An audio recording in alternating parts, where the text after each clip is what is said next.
फिर भगवत कृपा का प्रभाव है। एक बार क्या होता है कि पीपाजी महाराज जो है, एक संत मंडली उनके यहाँ आई और कई दिन जो है तब पीपाजी ने जो है उनकी खूब सेवा की। चलते समय जो है उन संतों ने कहा कि हमें द्वारका जाना है, हमारे पास खर्चा नहीं है। तब आप एक महाजन के पास गए और वहाँ पर जो है उस महाजन से पैसे उधार लिए और तुम जो है तकादा मत करना, तुम मांगना मत, मेरे पास आएंगे जब मैं आपको दे दूंगा।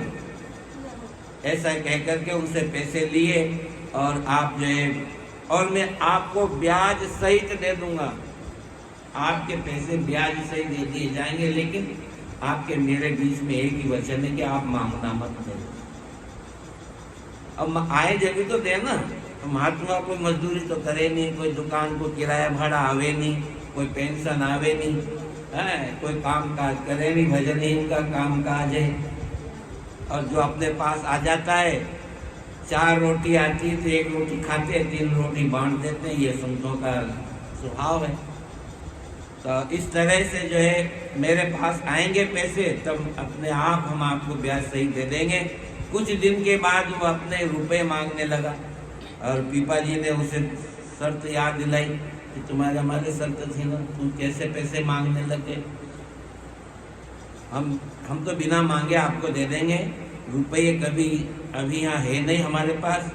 और उसको संतोष नहीं हुआ और उसने पंचायत में जाकर के दावा कर दिया पीपाजी महाराज के ऊपर। पीपाजी महाराज को बुलाया गया, पीपाजी महाराज आए, पंचों ने कहा कहो महाराज तुमने इनसे पैसे लिए? बोले हाँ महाराज लिए। तो आप इनको पैसे क्यों नहीं दे रहे हो? बोले हमारे इनके बीच में जो है तकाजा था, लिखा हुआ था तकाजा कि भाई हम जो है आपको जो है हमारे पास पैसे आएंगे तब हम आपको दे देंगे। लेकिन जो है और इन्होंने लिख करके मेरे से साइन करवाए, मैंने दस्तखत किए, वो कागज इनके पास से मंगाओ, कागज मंगाया। बोलो राम। अब जो है कागज आया, लेकिन कागज के अंदर जो है वो जो लिखा हुआ था वो सब गायब हो गया, उसमें तो कुछ भी नहीं लिखा हुआ। पंचों ने कहा कि इसमें तो कुछ भी नहीं लिखा है, तुम कह रहे हो कागज लिखा हुआ है, तो बोले मंगा लो। कागज लेके आया सेठ, तो बोले उसमें तो कुछ खोला, तो पंचों बोले इसमें तो कुछ भी नहीं, कोरा कागज है, तो झूठ बोलते हो, संत को परेशान करते हो, साधु का अपमान करते हो, इसको दंड दिया जाए, जाति से बहिष्कार कर दो इसको। जाति से उनको निकाल दिया। इतने में संत का अपमान, उसने संत का अपमान किया। पीपाजी ने हाथ जोड़ के पंचों से कहा, पंचजनों इसे दंड मत दो, क्योंकि इससे हमने जो है साधुओं को देने के निमित्त रुपए लिए थे, साधुओं को खिलाने पिलाने के लिए लिए थे हमने तो। पर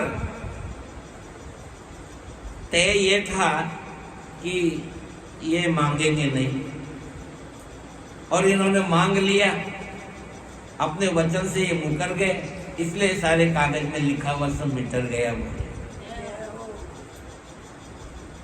भगवत इच्छा से कागज कौरा हो गया। इस चमत्कार से प्रभावित होकर के वही उपस्थित किसी एक दूसरे धनी सेठ ने जो है उसके पैसे दे दिए महाराज की तरफ से। और वो धनी सेठ कोई नहीं था, वो परमात्मा था, ईश्वर था। मैं अपने भक्ति के लिए बोले अरे कोई बात नहीं, मेरे भक्ति के पास नहीं है तो मेरे पास तो है। मुझे दुनिया सावरे सेठ कहती है, तो सावरे सेठ के क्या कमी है? और वो सारा कर्जा जो है उनका चुका दिया। तो इस तरह से जो है आखिर में वो पछताया और बाद में पीपाजी की शरण में गिर गया, चरणों में गिर गया, और फिर उनकी शरण ले ली। और उसके बाद में तो वो भी भगवान की भक्ति करने लग गए।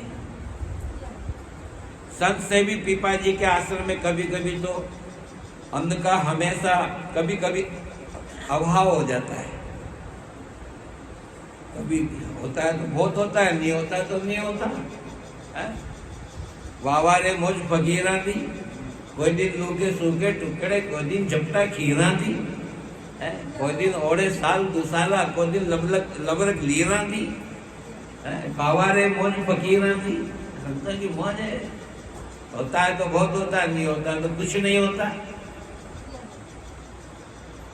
हरिहर बोलो, सीताराम करो, आता है तो सीताराम, जाता है तो सीताराम, और नहीं आता है तो सीताराम, और आता है तो सीताराम। तो इस तरह से जो है, और कभी अन्न धन से भंडार भर जाता, परंतु आपको जो है निष्कंचनता जो है प्रिय थी, उपरामता थी। आया तो आया, नहीं आया तो कोई दुख भी नहीं तो सुख भी नहीं। अरे आज हमारे पास तो कुछ नहीं है, कोई आएगा तो क्या खिलाएंगे, ऐसी भी चिंता नहीं। और है तो ये भी नहीं कि अरे हमारे पास तो बहुत सारा है, किसको खिलाएं, कोई नहीं आएगा तो कौन खाएगा, ये भी चिंता नहीं।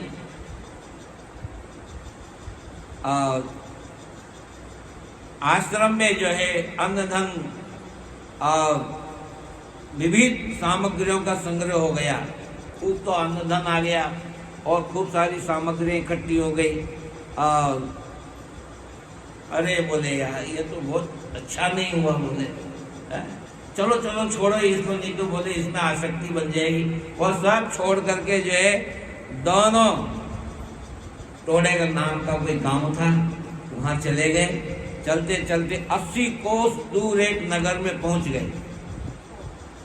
80 कोस, अब 80 कोस कितना होता है? 2 कोस का एक कोस का 2 मील, तो 8 दूनी 16, 80 कोस, यानी यहां से शाहपुरा इतनी दूर चले गए। 60 किलोमीटर हमारी देवली है और 60 किलोमीटर वहां से शाहपुरा है। और वहां जाकर के क्या करते हैं, बाजार में बैठ गए, जाके किसी जगह को देख करके, साफ जगह को देख करके बैठ गए। सब तरह के संसार में लोग हैं, ये थोड़ी कि जितनी दुनिया है उतनी साधुओं को मानती हो। आस्तिक भी है, नास्तिक भी है, इसका नाम ही दुनिया है। दुनिया 2 तरह की है, इसलिए दुनिया 2 रंगी है। दुनिया 2 रंगी है, अच्छी भी है और बुरी भी है।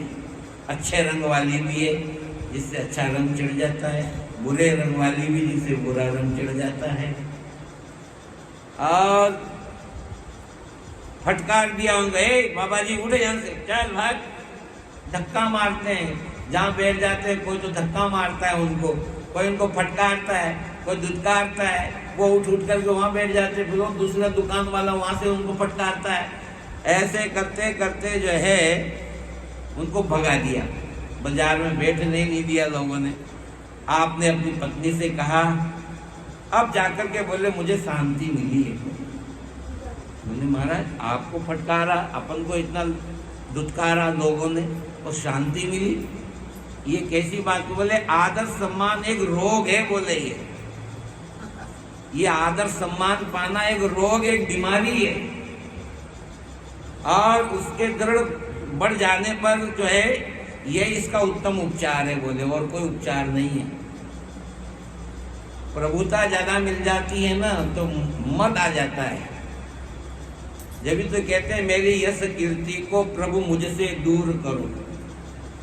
भगवान का भक्त यश नहीं चाहता है, कीर्ति नहीं चाहता, मान सम्मान नहीं चाहता है, न कोई पगड़ी और पहनना चाहता है, न कोई माला पहनना चाहता है, न स्वागत चाहता है, न कोई बैंड बाजे बजवाना चाहता है। लेकिन बहुत से ऐसे इच्छुक होते हैं कि हम बिना बुलाए 2-5 जने हमारे पास आए, हमसे अर्ज करें, हमसे प्रार्थना करें, फिर हमारे राम सोचें, विचारें कि हाँ ठीक है अभी आप आए हो, 1-2 बार फिर आना, विचार करेंगे, फिर हम आपको समय देंगे, हमारे पास समय होगा तो आपको आने की इजाज़त देंगे, हम आपके यहाँ आएंगे।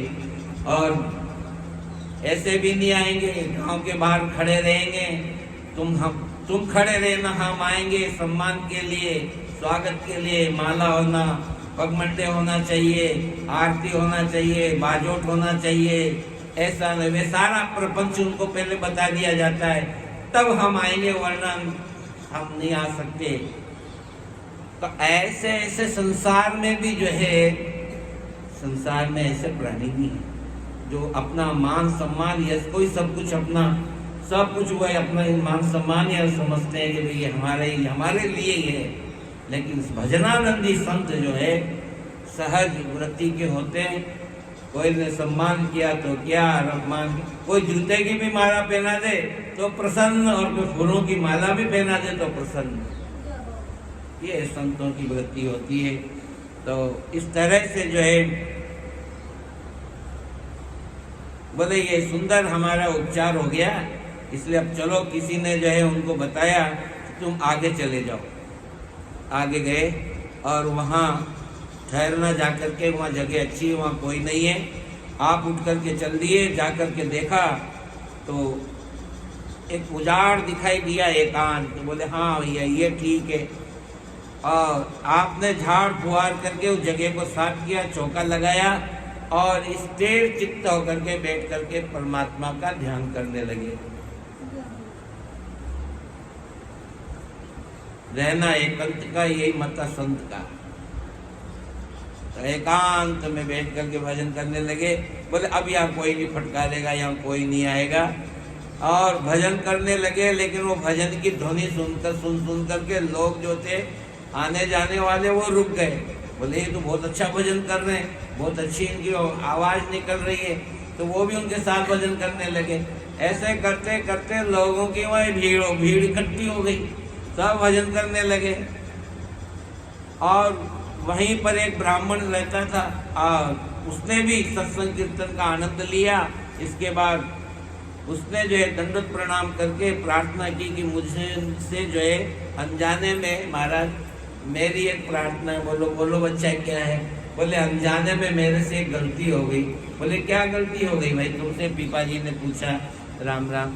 बोले मेरे ऊपर गौ हत्या का पाप लगा हुआ है, मेरे हाथ से गाय मर गई, मैं गौ हत्यारा हूँ।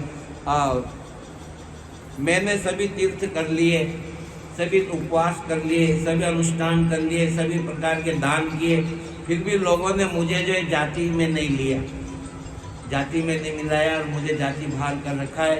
मेरा बहिष्कार करते हैं सब, मेरी परछाई को भी नहीं छूते, मेरी परछाई से भी दूर रहते हैं।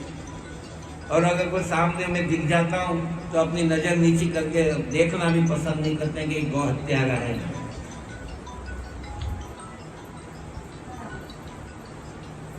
और भक्त और भगवान दोनों ही जो है पतित पावन बताए। भक्त और भगवान दोनों क्या है? पतित पावन, यानी पतित को पावन बनाने वाले, पवित्र बनाने वाले।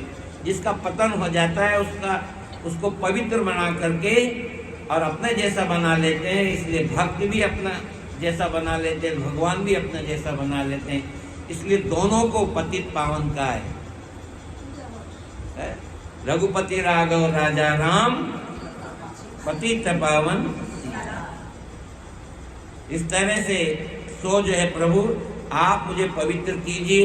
और पीपा जी ने कहा तुमने सत्संग कीर्तन में भाग लिया, अब तुम पवित्र हो, अब कोई चिंता नहीं, तुमने हमारे साथ बैठ करके भजन किया, कीर्तन किया है, तुम पवित्र हो गए हो।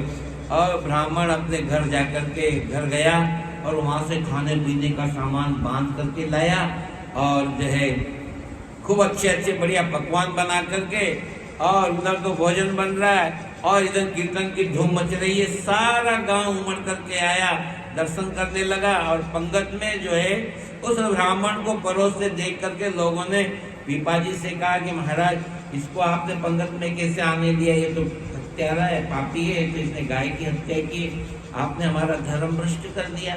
बोले नहीं नहीं भाई, इसने भगवान का कीर्तन किया, भगवान का भजन किया है, इसलिए ये पवित्र हो गया। बोले हम नहीं मानते पवित्र, हमारे पास में हनुमान जी का मंदिर है, अगर हनुमान जी इसके हाथ से भोजन कर लेंगे तो हम इसको मान लेंगे कि ये पवित्र हो गया। बोले यही बात है क्या? ठीक है, हनुमान जी महाराज के मंदिर में थाल ले जाया गया। वो भक्त ब्राह्मण जिसके ऊपर गौ हत्या का लगी थी, वो गया हनुमान जी के सामने, पीपाजी महाराज भी गए और जाकर के पीपाजी महाराज ने प्रार्थना करी, हनुमान जी महाराज इस भक्त के हाथ से लगा हुआ इसका भोग आया है, इसको आप स्वीकार करें, ग्रहण करें और ये गोहत्या से मुक्त हो गया, ऐसा पर्चा आप दिखाइए, नहीं तो ये आप मानेंगे नहीं। और हनुमान जी मूर्ति में से प्रकट हुए और उन्होंने जो है जय श्री राम बोल करके और पकवान पाना शुरू किया। और हनुमान जी महाराज की सब आश्चर्यचकित रह गए, देखते रह गए, स्तब्ध हो गए और सब पीपाजी महाराज के, ब्राह्मण के, हनुमान जी के, किन किन के चरण, तीनों में से तीनों के चरण पड़ने लगे।